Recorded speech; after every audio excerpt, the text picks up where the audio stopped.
Айжан есімді қыз балаларға арналған сүйкімді ойыншықтарды жинағанды өте қатты жақсы көретін. Бөлмесінің бір бұрышы толығымен жұмсақ қонжықтар, қуыршақтар, түрлі мультфильм кейіпкерлерінің мүсіндерімен толы болатын. Бірақ ол бір ойыншықты ерекше қатты қалап жүрді. Ол интернетте ең көп таралып айтылып жүрген Лабубу ойыншығы. Бұл ойыншықтың бейнесі сүйкімді де, біртүрлі де болатын. Үлкен көзді, кішкентай тісі көрініп тұрған, құлағы ұзын, беті біртүрлі күлкілі. Әлеуметтік желілерде адамдар оның қуыршақ қана емес, жанды сияқты екенін айтып, түрлі әңгімелер жазатын. Кейбіреулер тіпті Лабубумен түнде ойнама, ол сені әкезеді деп қорқытатын. Айжан бұған мән берген жоқ. Бір күні туған күніне құрбысы сыйлық алып келді.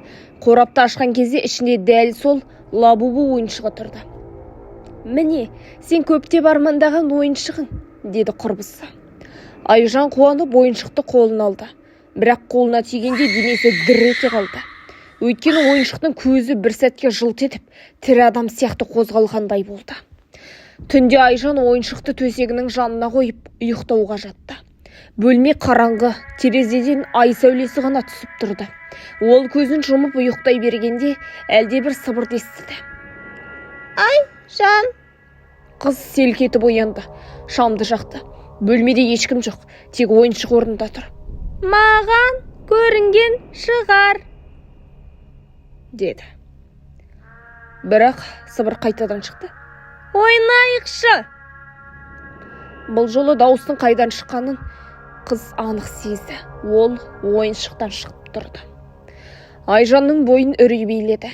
Бірақ ол өзін сабырға шақырып, ойыншықты қолына алды. Қарап тұрды. Көз әдеттегідей әйнек сияқты. Бірақ ішінен әлде бір тіршілік жылтылдап тұрғандай сезілді. Осы сәтте ойыншықтың кішкентай қолы қозғалды. Ол қыздың саусағын ұстап, «Қане, жүгірейік!» деді. Айжан айқайлап ойыншықты лақтырды. Бірақ ойыншық жерге түскен жоқ. Ол аулада ілініп тұрғандай қалықтап қайтадан шкафтың үстіне барып отырды. Айжан төсегіне тығылып таңды әрең дегенде күтті.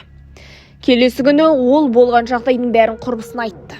Бірақ құрбысы сенбеді. «Айжан, сен түнде шаршап, түс көрген шығарсың. Қорықпа, ол кәдімгі ойыншық қой», деді. Сенбей Айжан интернеттен Лабубу жайлы жазбаларды қайта оқи бастады. Көптеген адамдар ойыншықтың түнде қозғалғанын, сыбырлағанын жазыпты. Кейбірі балалардың жоғалғанын да айтыпты. Ал ең қорқыныштысы, бір бейне жазбада Лабубудың камераға тіке қарап, кенетте көзін жыбылықтатып күлгені көрсетілген. «Бұл ойыншықтың ішінде бірдеңе бар», деді біреу. Сол түні ол әдейі ұйықтамады. Қолына телефон алып, бөлмесін бақылап отырды. Сағат түнгі 3-ке таяғанда бөлме салқындап кетті. Терезелер жабық болса да, жел ұрғандай перде қозғалды. Осы кезде Лабубу өздігінен қозғалып, адам шошырлық әрекеттер жасай бастады. Айжан қорқып қалтырады, бірақ қимылдай алмады. Телефонды түсіріп алды. Ойыншық жанына келіп сыбырлады. «Мен сенің досың болғым келеді. Менімен бірге жүр». Айжан айқайламақ болды, бірақ дауысы шықпады. Сол сәтте Лабубу қолын созып, қыздың қолынан ұстады. Бөлменің қабырғасы жайылып, қараңғы тесік пайда болды. Ішінен балалардың күлкісіне ұқсас, бірақ қорқынышты дауыстар шығып тұрды. «Кел, онда бәрі ойнайды. Ешқашан шаршамайсың, ешқашан жалғыз болмайсың». Қыз қолын тартып алуға тырысты. Бірақ ойыншықтың күші кішкентай болса да, мұздай темірдей қатты болатын. Қараңғы тесіктің әр жағында бұлыңғыр бейнелер көрінді. Олар көздері қара, жүзі сұрланған балалар болатын. Әрқайсысының қолында дәл сондай Лабубу болатын. Айжан бар күшімен айқайлап қолын босатып алды.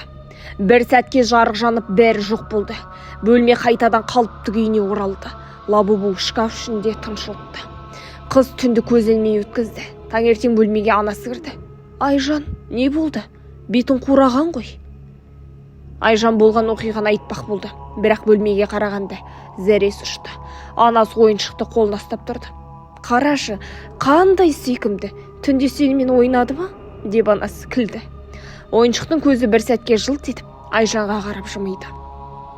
Келесі күндері Айжан жоғалып кетті. Мектепке бармады, телефоны өшірулі болды. Ата-анасы полиция шақырды, бірақ ешқандай іс таба алмады. Тек оның бөлмесінде үстел үстінде бір ғана жазу қалды. Мен енді Лабубумен бірге ойнаймын. Ойыншық болса, орнында жоқ болады. Содан бері қалада тағы да балалардың жоғалғаны туралы хабарлар көбейе бастады. Әр қалада ата-аналар бір ғана ортақ нәрсені айтқан. Жоғалған алдында балалар Лабубу ойыншығын қатты қалап жүр.